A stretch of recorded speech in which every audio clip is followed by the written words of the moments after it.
Bienvenidas y bienvenidos a una nueva exploración profunda. Hoy, nos metemos de lleno en las ideas de Frank Dove, el fundador de la Legión de María, a través de su texto El Camino Montfortiano. Un texto clave, ¿sí? Exacto. Y el foco está puesto en la figura de María, pero vista por San Luis María de Montfort, con su famosa verdadera devoción. Nuestra meta hoy es tratar de entender por qué esta visión que presenta Dove sobre el papel de María, que es enorme, casi central, resulta a veces tan, desconcertante. Incluso para algunos creyentes, ¿no? Sí, totalmente. De hecho, el propio texto lo admite. Dice que describir a María como, superior a toda criatura, casi infinita, con una omnipotencia suplicante, o como árbitro de la salvación, que puede sonar a exageración piadosa. Exacto. Y ahí está la tensión inicial que Dove quiere desarmar, ¿no? Él sostiene que esas descripciones, que, ojo, vienen de Montfort y otros doctores de la Iglesia, no son simples flores retóricas. No son adornos. No, para nada. Son verdades teológicas muy serias. Pero claro, admite que la percepción general, a veces incluso dentro de la misma iglesia, como que tiende a suavizarlas, a verlas como expresiones de fervor un poco, desmedidas, digamos. Claro. Ahí está el nudo del asunto, la brecha entre lo que él considera doctrina sólida y cómo se recibe comúnmente. Es que el libro de Montfort, La verdadera devoción, tiene un poco esa fama, ¿verdad? De ser muy sentido, muy fervoroso, quizá demasiado para algunos. Sí, carga con eso. Y Dove se lamenta en su escrito, dice que lo que él ve como diamantes de sólida doctrina se confunden con pedazos de vidrio. Es una imagen fuerte, ¿eh? Sugiere que se está perdiendo algo muy valioso. Y no es una pérdida menor para él. La califica de potencialmente fatal. Su argumento es que subestimar este rol de María, tal como lo describe Montfort, no es algo trivial, sino que afecta a la fe misma. Empobrece la vida espiritual, dice. Entiendo. Insiste mucho en que Montfort no escribió un simple manual de devociones, sino un tratado teológico profundo, bien anclado en principios centrales del cristianismo. Pero fíjate qué curioso, porque el libro de Montfort atrae. Tiene una fuerza, una convicción. Mucha gente lo lee y queda, impactada al principio. Sí, eso pasa. Pero Dove observa que ese impacto muchas veces como que se desvanece. ¿Por qué? Porque esa primera impresión tan potente no siempre cala hondo. La explicación que da Duff es muy interesante. Dice que en la mayoría no toma las afirmaciones de Montfort de forma literal. Ah, o sea, como si fueran metáforas nomás. Algo así. Falta, según él, una base mental, un marco conceptual, para entender de verdad por qué María sería el árbol de la vida, por ejemplo. O por qué ella, a diferencia de cualquier otro santo, nunca podría ser un obstáculo para unirse a Dios. Claro. Usa una analogía muy gráfica, ¿viste? Es como si alguien describiera maravillas que ve por un telescopio a otra persona que no tiene el instrumento. Y el que escucha sin telescopio piensa que son fantasías. Exacto. O exageraciones piadosas. Qué lindo lo que dice, pero no lo toma como una descripción de la realidad. Entiendo. Es potente la imagen del telescopio. Sugiere que necesitamos como una herramienta para ver lo que Montfort describe. Justamente. Y Dove propone entonces lo que llama un reajuste de ideas. Algo que, dice él, capaz se puede hacer en unos 15 minutos de reflexión. Sí, es optimista ahí. Un poco, sí. Y se centra en 3 cosas. Primero, entender bien el lugar de María en el plan divino. Segundo, qué significa la verdadera devoción dentro de ese plan. Y tercero, cómo funciona en la práctica, su mecanismo. Profundicemos en el primer punto, que es la base de todo. El lugar de María en el plan de Dios. La tesis fuerte de Dove, y acá se apoya en Montfort y la tradición, es que Montfort no exagera nada. Que no se inventa nada. Nada. Que se limita a exponer la enseñanza de siempre de la Iglesia. Y va más allá. Dice que es el pensamiento mismo de Dios desde la eternidad. Desde antes de la creación. La constitución del mundo en la mente divina, la figura de María ya existía. Y existía asociada inseparablemente a la del Redentor. Formaba parte del mismo decreto divino, por así decirlo. Entonces, frente a la pregunta, ¿pero Dios necesitaba realmente a María para esto? La respuesta sería... Bueno, la respuesta que se desprende del texto es que, aunque Dios pudo haber hecho las cosas de mil maneras distintas, Él eligió este camino concreto. Y en este camino le asignó a ella el rol esencial de ser la madre del Redentor, y por lo tanto, y esto es clave, madre de todos los que se unen a Él. Fue una elección divina. Y para sostener esto, el argumento va directo a las Escrituras, ¿no? Menciona Génesis 3:15, el famoso «pondré enemistades entre ti y la mujer», El protoevangelio, sí. interpretado como la primera profecía, el primer anuncio velado de María y su hijo. Y se subraya la singularidad que se le atribuye desde ese momento. No es un profeta más ni un apóstol. No. Es la mujer, designada por Dios mismo como su colaboradora en la salvación, una figura única desde el vamos. Exacto. Y a partir de ahí se sigue el hilo profético. Isaías habla de la Virgen. Otros textos de la mujer, la reina. El razonamiento que presenta Doff es este. Si la profecía pone a María tan central, tan unida a su hijo en la lucha contra Satanás y en la victoria final, entonces la realidad tiene que ser igual o mayor. claro, la redención misma y cómo esa redención se aplica a nosotros a lo largo de la historia, tiene que reflejar esa misma unión inseparable. Si no, la realidad sería menos que la profecía, lo cual no tendría sentido. Ajá. Y es acá donde entra fuerte el concepto de María como la nueva Eva, la que deshace lo que hizo la primera Eva. Y se menciona el título que, según Duff, citando fuentes de la Iglesia, resume su función actual, mediadora de todas las gracias. Es un título fuerte también. Muy fuerte. Implica que si bien Cristo es la única fuente de la gracia, Dios habría dispuesto que esa gracia se distribuya a través de la intercesión y el cuidado maternal de María. El relato nos lleva entonces, lógicamente, a la Anunciación, vista como el momento cumbre donde esas profecías empiezan a hacerse realidad. El momento decisivo. Y se destaca algo impresionante, que María en ese instante no se representaba solo a sí misma, estaba representando a toda la humanidad. Sí, es una idea potentísima. Y que la encarnación, el evento central de la fe cristiana, dependió de su consentimiento libre, de su fiat, su hágase en mí. Según esta visión, el destino del mundo entero estaba como pendiente de esa palabra suya. Es casi abrumador si lo pensás. Es que se analiza la naturaleza de ese sí. El texto lo describe como el acto de consentimiento más libre, valiente y meritorio jamás realizado por una criatura humana. Posible solo por la gracia que ya tenía. Exactamente. Posible solo por esa gracia excepcional que había recibido. Su fiat no fue un simple, bueno, está bien, pasivo.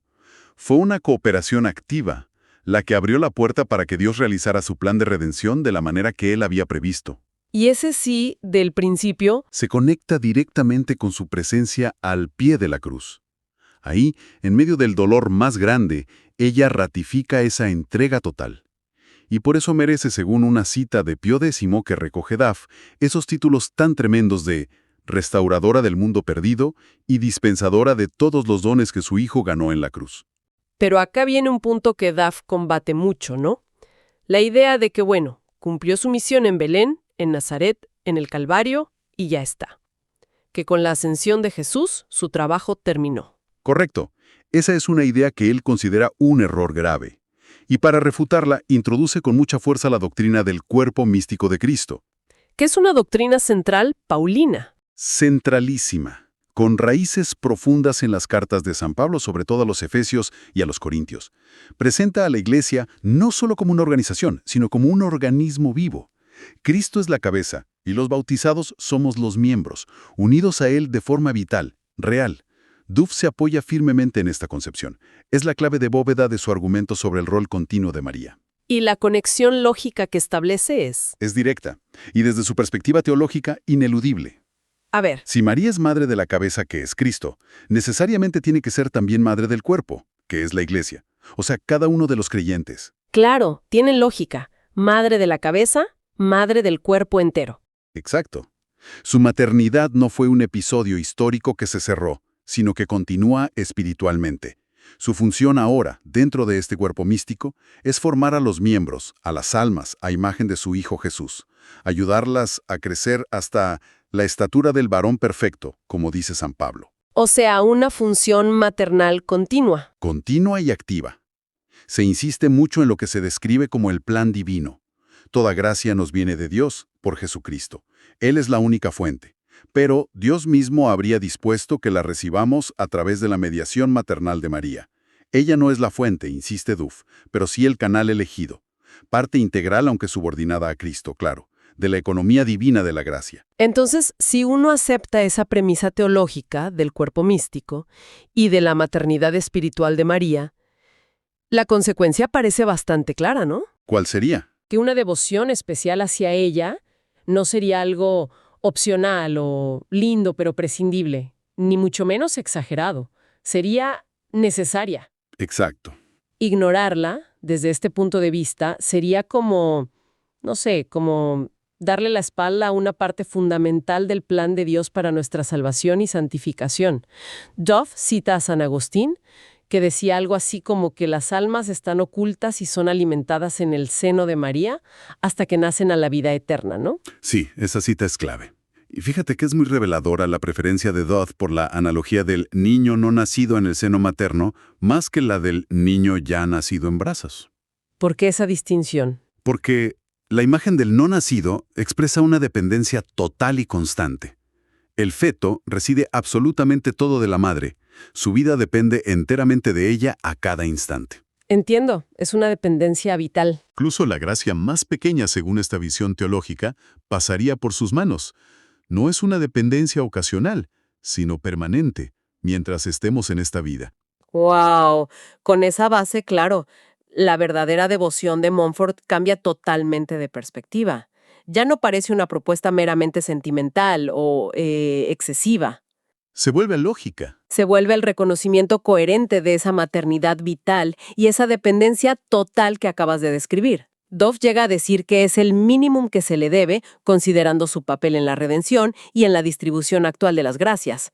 Es fuerte decirlo así, el mínimo. Es muy fuerte, sí.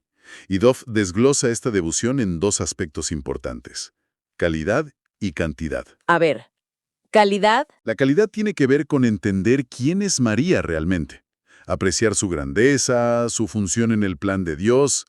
Sin esa comprensión, dice él, usando otra imagen potente, rezarles es como ofrecerle a Dios monedas de cobre. ¡Qué buena imagen! Sí. Dice que una sola Ave María rezada con verdadera estima y entendimiento de su rol valdría infinitamente más que miles de oraciones hechas de forma superficial, sin saber bien a quién le estás rezando ni por qué. Entendido. Calidad es comprensión y estima. Y cantidad. No será solo rezar mucho, imagino. No, no es solo eso, aunque la oración es importante. La cantidad se refiere más bien a que esta devoción impregne toda la vida, que sea un espíritu constante, una actitud de fondo. Ah, como un estado mental, digamos. Exacto. Claro que se necesita una estructura, dice Duff. Oraciones concretas, prácticas piadosas. Eso sería como el esqueleto que sostiene la devoción. Pero lo fundamental es el espíritu que anima todo eso. Y es aquí donde introduce la idea de la consagración total a María. La famosa consagración montfortiana. Esa misma. Pero no como un acto aislado que haces un día y ya está, sino como el inicio de un estado de alma consagrada. Una actitud permanente de saberse suyo, de pertenecerle y depender de ella para todo. ¿Y esa actitud de dependencia? La conecta de nuevo, fíjate qué coherente, con la Anunciación. Si toda la humanidad dependió de su sí para recibir a Cristo, el alma individual, al consagrarse, lo que hace es declarar conscientemente esa dependencia y esa pertenencia. Es un acto de realismo espiritual, según él. Tiene sentido dentro de esa lógica. Y para que esto no se quede en una idea bonita, pero abstracta, Duff insiste mucho en la necesidad de recordatorios constantes. ¿Cómo qué? Jaculatorias, oraciones breves, pequeños gestos. Cosas que mantengan vivo ese espíritu a lo largo del día. Como los latidos del corazón mantienen vivo el cuerpo, dice él. Valora mucho el sistema y la rutina en la vida espiritual. Pero no como algo mecánico. No como fines en sí mismos, sino como ayudas para la perseverancia. Como muletas para nuestra debilidad, digamos. Y ahí entran esas estratagemas prácticas que sugieren, ¿no? Que a primera vista parecen detalles chiquitos, pero tienen un propósito profundo. Exacto. Habla de cosas como, tener una estampa de María en el libro de oraciones o un cuadro en casa. Cosas sencillas. O terminar las oraciones, incluso las que no son a María, con un Ave María. O llevar el rosario consigo. Sí. O incluso ese gesto que menciona de hacer la T con el pulgar sobre el índice al rezar el Gloria Patri, como un pequeño acto silencioso de reconocimiento a su papel en la gloria de la Trinidad. La idea de fondo es... Hacer consciente la presencia y la mediación de María incluso en los momentos en que no se está rezando explícitamente a ella. Reconocer que todo lo bueno nos viene por ella. Llega a afirmar algo muy fuerte, que, bien entendida, toda auténtica devoción cristiana es, en el fondo, mariana, porque pasa por ella. ¡Wow! Y esto nos lleva de frente a la objeción más común, la que seguro muchos están pensando ahora. La de siempre, sí. Pero, ¿tanta atención a María no le quita algo a Dios? ¿No distrae de Cristo? Duff considera esto un malentendido fundamental. Dice que a menudo se basa en una imagen mental equivocada. ¿Cuál? Como si Dios y María fueran, no sé, dos estatuas separadas en un altar, y si miras mucho a una le das la espalda a la otra. Claro, como si compitieran. Exacto. Y él insiste, la imagen correcta es la del cuerpo mistérico. María no es un desvío, no es una competencia, es el canal indispensable que Dios mismo estableció para llevarnos más perfectamente a Él, a Cristo. O sea, que ir a María es ir a Jesús. Por supuesto. Por tanto, las oraciones, las ofrendas, los actos de amor hechos por María y con María, lejos de quitarle algo a Dios, le llegan de manera más perfecta, más pura. ¿Por qué? Porque respetan y honran el orden que Él mismo ha querido establecer en la distribución de su gracia. Es interesante cómo señala que esta confusión puede afectar incluso a católicos muy practicantes, ¿no? Que a veces se genera esa duda casi matemática. ¿Cómo reparto mis oraciones? ¿Le doy demasiado a María y poco a Dios? Sí, esa angustia existe. Y la verdadera devoción, tal como la presenta Duff a través de Montfort, se ofrece justamente como la solución a ese falso dilema. No se trata de repartir porcentajes. No es contabilidad espiritual. Claro. Se trata de entender la relación correcta. María no compite con Dios. Es la madre indispensable dentro del organismo vivo del cuerpo místico. Es el camino querido por Dios para unirnos más íntimamente a Cristo. Y también se enfrenta Duff a otra idea, la de que esta devoción tan intensa, tan total, sea solo para unos pocos. Para gente original y mística, dice él con ironía, una especie de élite espiritual. Como si no fuera para el común de los mortales. Exacto. Duff rechaza esto de plano. Argumenta que esa percepción elitista nace, una vez más, de no haber comprendido bien el papel fundamental y universal de María en la vida de todo cristiano, según la visión del cuerpo místico. No es un extra, es parte del paquete básico, por así decirlo. Y como prueba viviente de que no es algo elitista ni impracticable, presenta a su propia creación, la Legión de María. Claro, ahí está su argumento práctico. Una organización mundial, extendida por todos los continentes, con millones de miembros de toda clase social, cultural, de toda condición, y que está fundada explícitamente sobre esta devoción plena a María, tal como la enseña Montfort. Totalmente. La existencia misma y el éxito apostólico de la Legión serían para Duff la demostración palpable de que esta devoción no solo es accesible y viable, sino muy fructífera para el católico común y corriente. Busca de alguna manera normalizar esta visión. De hecho, el principio operativo central de la Legión es fascinante y refleja esto perfectamente. Se basa en la unión con María para realizar el apostolado, el trabajo de evangelización. Pero, ¿cómo funciona esa unión? El enfoque es particular y muy montfortiano. Los legionarios no le piden a María que les ayude a ellos en su trabajo apostólico. Ah, no. Entonces, Sino que se ofrecen a María para ayudarla a ella en su trabajo maternal, el trabajo de llevar a Cristo al mundo y de formar a Cristo en las almas. Es una inversión de perspectiva muy significativa. Ponen sus manos, sus pies, su voz al servicio de la obra de María. qué interesante. Es un cambio de foco total. Sí. Por eso, Duff insiste tanto en que todos los miembros de la Legión lean, estudien y sobre todo vivan la verdadera devoción de Montfort. Es el motor espiritual de la organización. Hacia el final de El Camino Montfortiano, Duff como que aclara su intención al escribirlo, ¿no? Dice que no buscaba simplemente resumir o explicar a Montfort. No era un resumen, no. Buscaba algo más. Ofrecer esa herramienta, ese telescopio conceptual del que hablábamos al principio. Exacto. El telescopio. Para poder ver correctamente la maravilla de Gracia, la mina de oro que Montfort describió. Y ese telescopio es precisamente la comprensión profunda del cuerpo místico y de la maternidad espiritual y universal de María. Exactamente. Vuelve a machacar sobre esa idea clave, María como madre del alma, nutriendo la vida divina dentro del cuerpo místico. Con esa clave, afirma él, las enseñanzas de Montfort dejan de parecer exageradas o puramente sentimentales. Se vuelven lógicas. Se revelan como perfectamente lógicas, coherentes y profundamente arraigadas en la fe católica. Incluso comparte algo de su propia experiencia, ¿no? Sí, eso es muy honesto.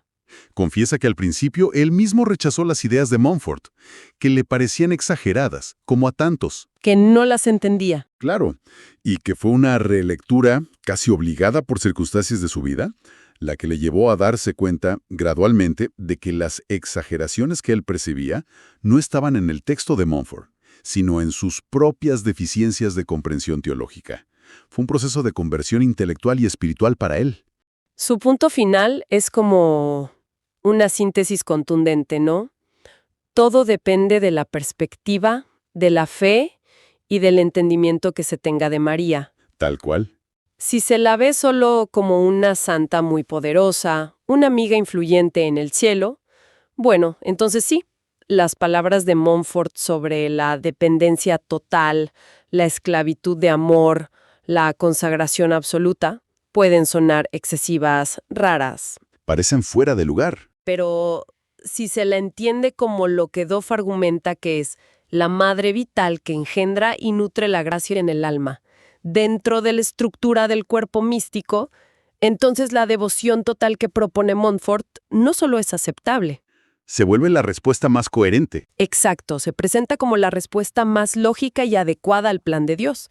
Entonces, recapitulando un poco nuestra exploración de hoy, que se basó en el camino montfortiano de Frank Doff, la propuesta central que nos deja es que, para entender y valorar en su justa medida la verdadera devoción de San Luis María de Montfort, es esencial captar primero el rol de María como madre dentro de la doctrina del cuerpo místico. Esa es la llave, sí. Vista así, desde esa perspectiva, la intensa devoción que promueve Montfort dejaría de ser una hipérbole piadosa, una exageración sentimental. Y se convertiría en una consecuencia lógica. Una consecuencia lógica y hasta necesaria del diseño divino para nuestra salvación y nuestro crecimiento espiritual.